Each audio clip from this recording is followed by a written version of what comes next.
তালেবান সরকার কি পতনের দিকে যাচ্ছে? সবাইকে স্বাগতম। আপনারা শুনছেন আমাদের আজকের বিশেষ প্রতিবেদন, তালেবান সরকার কি পতনের দিকে যাচ্ছে।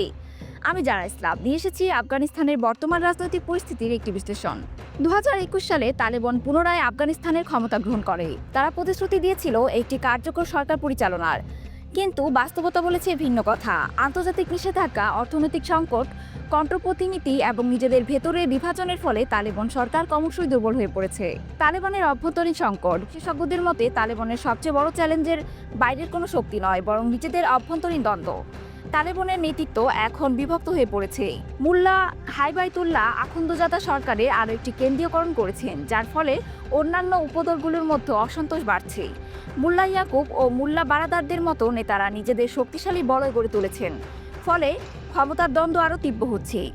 অতীতে তালেবান ঐক্যবদ্ধ ছিল, কিন্তু এখন নীতি নির্ধারণ করে বড় ধরনের মতপার্থক্য দেখা যাচ্ছে।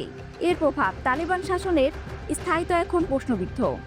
যদি অভ্যন্তরীণ বিভেদ আরও বাড়ে তবে সরকার ভেঙে পড়তে পারে। অর্থনৈতিক সংকট, তালেবান সরকার সবচেয়ে বড় সমস্যা হচ্ছে অর্থনৈতিক অব্যবস্থাপনার কারণে। বৈদেশিক সাহায্য প্রায় বন্ধ হয়ে গেছে, সাধারণ মানুষের উপর বাড়তি কর আরোপ করা হচ্ছে। জানুয়ারিতে আফগানি মুদ্রার অবমূল্যায়ন এবং মুদ্রাস্ফীতির কারণে নিত্যপণ্যের দাম বেড়ে গেছে। পাকিস্তানের সঙ্গে সীমান্ত বাণিজ্য অচলাবস্থা তৈরি হয়েছে, যার ফলে খাদ্যপণ্যের সংকট দেখা দিয়েছে। এর প্রভাব দারিদ্র্য, বেকারত্ব বাড়ছে। তালেবান সরকারের উপর সাধারণ জনগণের ক্ষোভ বাড়ছে। আন্তর্জাতিক স্বীকৃতি ও বিচ্ছিন্নতা, তালেবান সরকার এখনও আন্তর্জাতিক স্বীকৃতি পায়নি কেন? নারী শিক্ষা ও মৌলিক অধিকারের হরণ, এই নীতির কারণে পশ্চিমা দেশগুলো তালেবানের সঙ্গে কাজ করতে চাইছে না। সৌদি আরব ও উপসাগরীয় দেশগুলো তালেবানের কণ্টক নীতির কারণে দূরত্ব বজায় রাখছে। মার্কিন কংগ্রেস ইতিমধ্যে তালেবানের সঙ্গে অর্থায়ন পুরোপুরি বন্ধের বিষয়ে আইন প্রণয়ন করেছে। এর প্রভাব আফগানিস্তানের বিনিয়োগ ও অর্থনৈতিক প্রবৃদ্ধি একবারে শূন্যের কোঠায়। আন্তর্জাতিক সম্প্রদায়ে তালেবানের বিকল্প খুঁজতে পারে।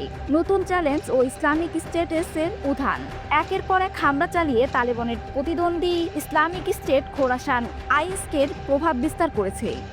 আইএসকে তালেবানের ইসলামিক শাসনকে যথেষ্ট কঠোর মনে করে না এবং চরমপন্থী নীতি চায়। তালেবানের নিয়ন্ত্রণ ব্যবস্থা দুর্বল হওয়ায় নতুন করে বিদ্রোহী গোষ্ঠীগুলোর উত্থান হতে পারে। এর প্রভাব, যদি তালেবানের নিজেদের নিয়ন্ত্রণ ধরে রাখতে না পারে তবে আফগানিস্তান আরও একটি গৃহযুদ্ধের দিকে যেতে পারে। তালেবান সরকারের ভবিষ্যৎ এখন অনিশ্চিত। অভ্যন্তরীণ বিভাজন, অর্থনৈতিক দুর্বলতা, আন্তর্জাতিক বিচ্ছিন্নতা, চরমপন্থী গোষ্ঠীর উত্থান, এই চারটির বিষয়ে তালেবানের শাসনকে টলিয়ে দিচ্ছে।